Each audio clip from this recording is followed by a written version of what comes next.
Alright, today we're going to be covering the Drifter Camp, which is accessible after you complete the New War quest. A lot of people don't even realize that it's still a thing, but quite literally you just go to Earth and then you can toggle between the orbiter or the camp for where you'll load in after starting up the game or after completing a mission. We're going to cover a brief overview of the camp itself, and then we're going to talk about a bit more advanced things like finding the Skyboxes for both decoration and Captura purposes. When you load in, you're going to be in the cockpit of the orbiter. However, the ramp will not lower. You simply walk to the back and you will teleport down to the orbiter chassis. The main difference between the cockpit in the regular orbiter versus the Drifter Camp orbiter is that, but also the small change that was made for both of them is the cockpit is now considered its own orbiter room with 1000 capacity that isn't shared with anything else. The cockpit is going to be the exact same as your regular orbiter, and the orbiter chassis is going to be the exact same as well, with the exceptions of having a few leaks in a few places, and your personal quarters now have access to an underwater skybox. This skybox can be decorated, but we'll get to that in a minute. Now let's go outside the orbiter chassis and forget the cockpit and the landing craft. This outdoor area is what we refer to as the camp. Now unfortunately, this entire outdoor space only has 1600 capacity and is considered one single orbiter room. For those who don't understand decoration that well, 1600 capacity in an orbiter is more like a token gesture, considering that most decorations cost 5 capacity a pop. So the actual decoration limit is somewhere around 320, depending on what decorations you use. 320 is not enough to actually cover or do anything remotely neat with this large of a space, especially since most people don't even realize that this isn't the entirety of the camp. There's a little pathway here you can go across, and there's an entire other section that you might remember from the story when you're trying to run from Lotus. This whole area is quite neat, but that's just about all it has going for it. If you get really bored, you can bullet jump into rocks and trees, and some of them are destructible. I don't quite see the appeal, however you do see that in this video here we've got the Eidolon in the sky, along with the giant floof, and as such, just like the regular orbiter planetary skyboxes, the Drifter's Camp is no different, except it has two skyboxes in particular. One is for the underwater area you're able to view from your personal quarters, and then the other is for the general overview of the camp. Both of the skyboxes may as well be considered Captura bonus scenes, since they can be accessed and used for Captura purposes. And so let's show you how to get there. If you've already watched my Captura guide, then you should already be familiar with how to get out of bounds, but for decorators it's a bit different, since the decoration camera can't just clip out the way we would with Captura. Normally with decoration you quite literally ram your head into anything, and then because of that you'd be able to enter decoration mode and escape. However, DE was slightly crafty with this one. So you can't just ram your head into something, you have to ram your head into something with style. So we're going to go up on this tree arch, and then we will go up as high as we can. Obviously if we enter decoration mode here, nothing's going to work. However, if we get a filled Ayatan sculpture, filled because only filled will generate collision, and place it about halfway up your Warframe once you're at this point, you can hop on top of that, and that will put you just over the top to be free with your camera when you enter decoration mode.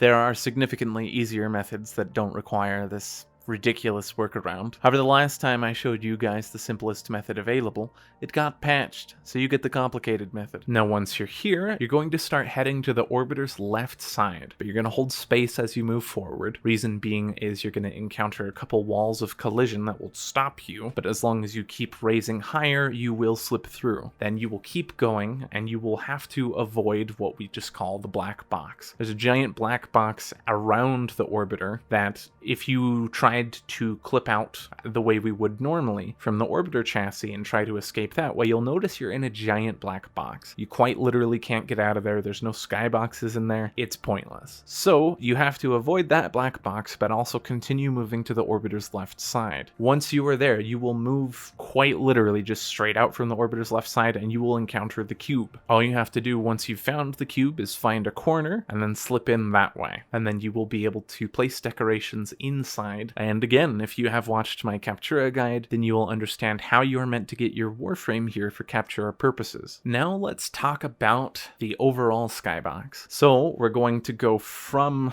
the underwater skybox, and we're going to go beneath the cube, and we're going to go underneath the black box this time. We're going to go directly beneath the orbiter once we're underneath the black box. We're going to aim straight up at it, and then we're just going to move backwards or down in this case. You do have to go down quite a bit, so I strongly encourage you to up your orbiter camera move speed in your settings, or this will take you quite a long time. Your screen will change as soon as you enter the skybox, although in this case it's more of a sky sphere.